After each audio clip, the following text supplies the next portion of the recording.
Now it is with great pleasure to invite Dr. Asanga Ranasinghe, Director, the Postgraduate Institute of Management, and a veteran marketer and one of the most sought after MBA lecturers in the country, to share his insights with us.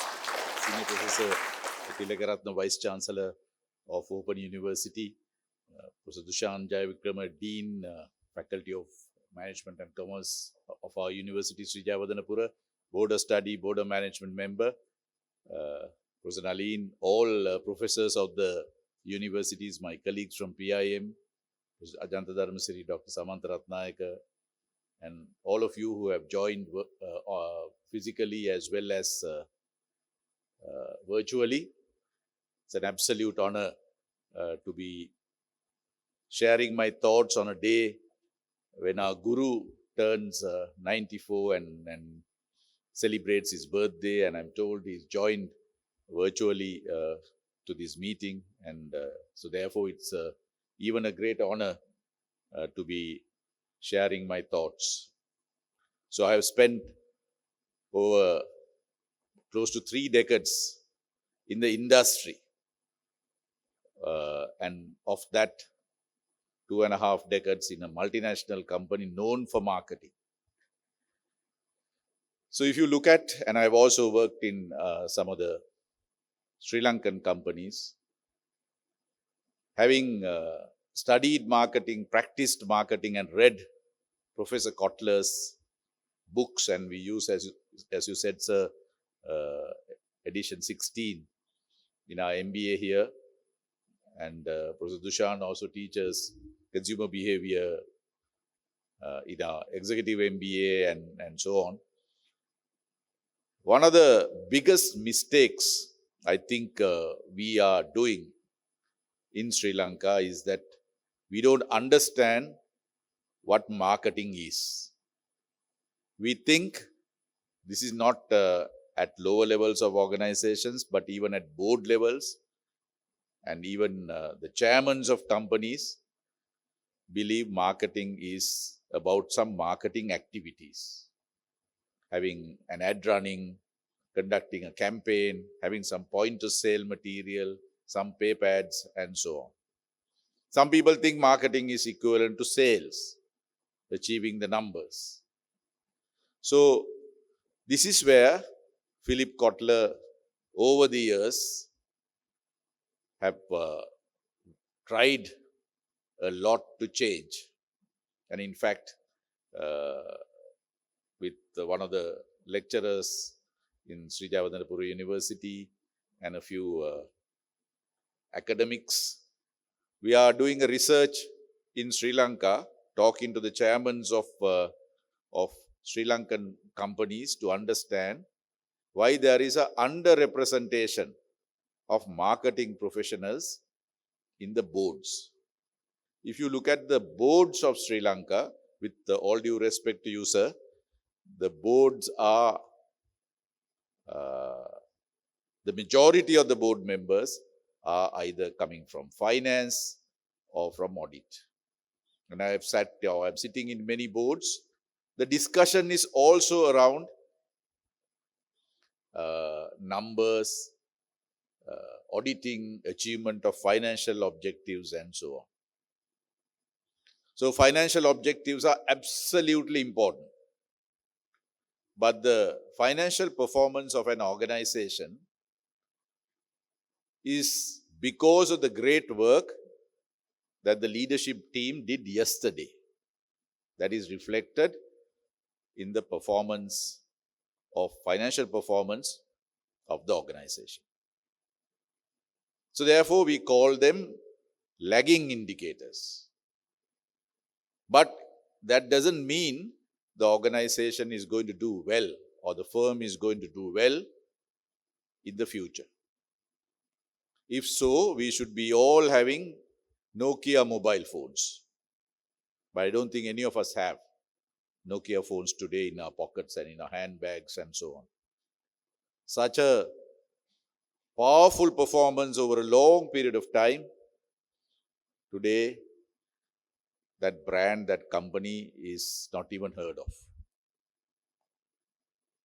So of all the things that we do in business and in our companies, in our academic world, there's one thing that will guarantee the success of an organization. That is creating and keeping customers profitably. That word profitably is also important.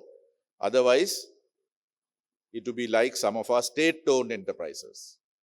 So we have a lot of customers and they are with those companies, but those SOEs are a huge burden to us, the taxpayers. So creating and keeping profitable customers is the only guarantee that an organization will do well in the future. Now, to create and keep customers profitably, there is only one way. You have to create value to those customers. You call them target consumers.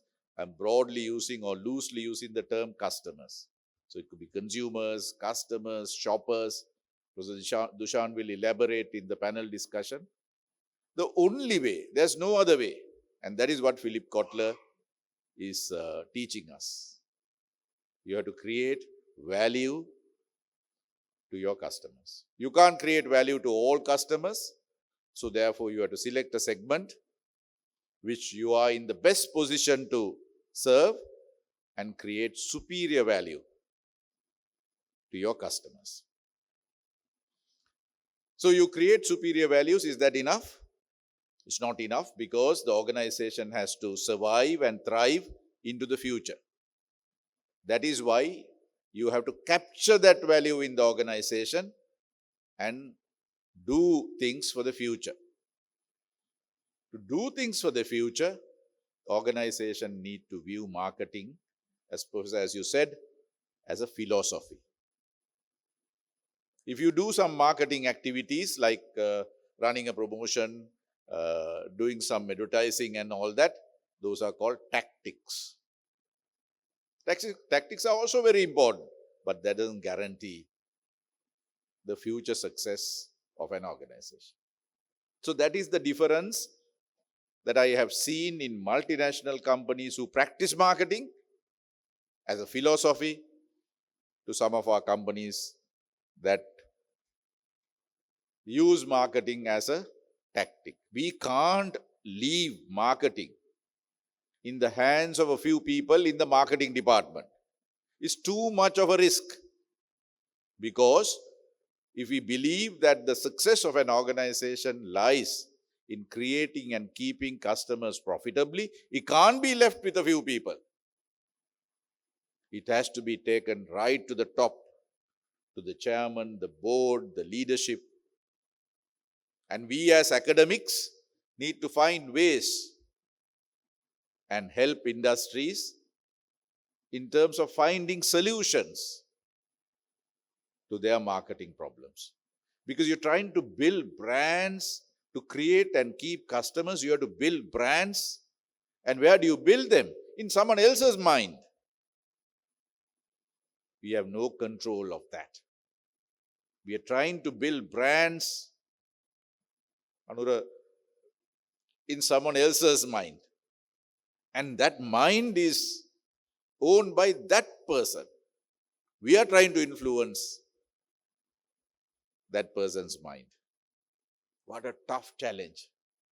And this challenge, therefore, has to be taken as a philosophy right across the company, starting from the chairman down to everybody. So in McDonald's, if you ask them who pays your salary, they say customers pay. And they remind people in the pay slip, courtesy of customers. But we think salaries are paid by the company. If the company is paying the salary, Thomas Cook, such a powerful company, few months ago, closed down, declared bankruptcy. 8,000 people went home. Companies cannot pay our salaries. PIM cannot pay my salary. PIM has to have our learning partners coming here and keep coming into the future. And you spoke about Gudapala Nanayakkara, Professor Gudapala Nanayakkara, and the directors before me, Professor Lienage, Professor Dharmasiri. All the great work done in the past is what we are enjoying today. But I can't enjoy the past work and go without making sure that the future, I don't do strategic things for the future. And all of us to do things for the future, the heart of everything is creating value to our customers. Once you do that, you capture that value and you invest in technology, you invest in the in R&D, you invest in people, you build brands, you look after your shareholders, other stakeholders. All that can be done by capturing that value. But the first thing is about creating value. And you can't create value to everybody. And that is where the marketing philosophy comes. Philip Kotler talks about segmenting, targeting, and positioning. And it's all about building this brand in the minds of the people.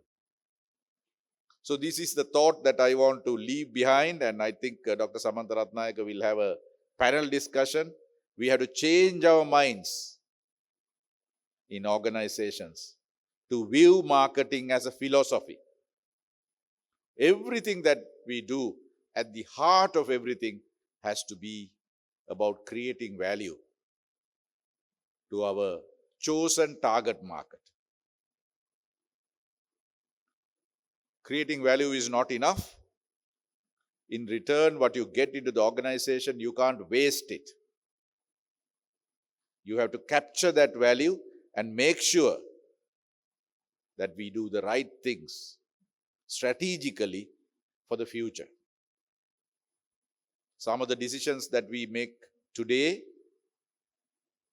will give results for the future. And they could be painful. The returns could be very slow. But those are important decisions that we make for the future. So it's an absolute honor to be participating in the first place and then sharing my thoughts in front of this audience. And if Professor Kotler has joined, there is no better satisfaction than that. So I hope you will have a wonderful time. Enjoy your time at PIM, and everybody who has joined virtually will be more enriched and wiser at the end of the day. And if we can all think a little bit differently and bring marketing into our thinking, bring customer to the forefront, think about value as the only thing that will make sure that we all succeed in the future. So remember, it's all about creating and keeping customers profitable. To do that, customers are looking for value. Think about us. We want value from every transaction. Value is not price. Value is not quality. It's about what you value in your mind. It's desirability as well as the functional elements, whatever.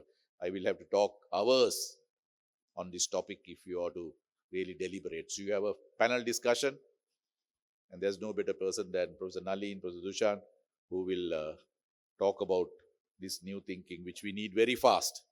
As a country, we need this. As a country, we need this.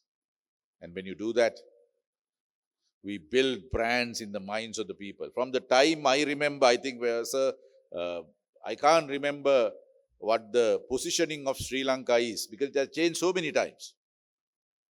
But what is India's positioning?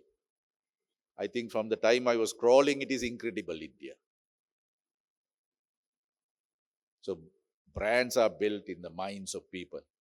And to be in this mind, you need the marketing thinking in the organization. Thank you very much and have a great time. And it's an absolute honor to have spoken to you for a very short time. Thank you.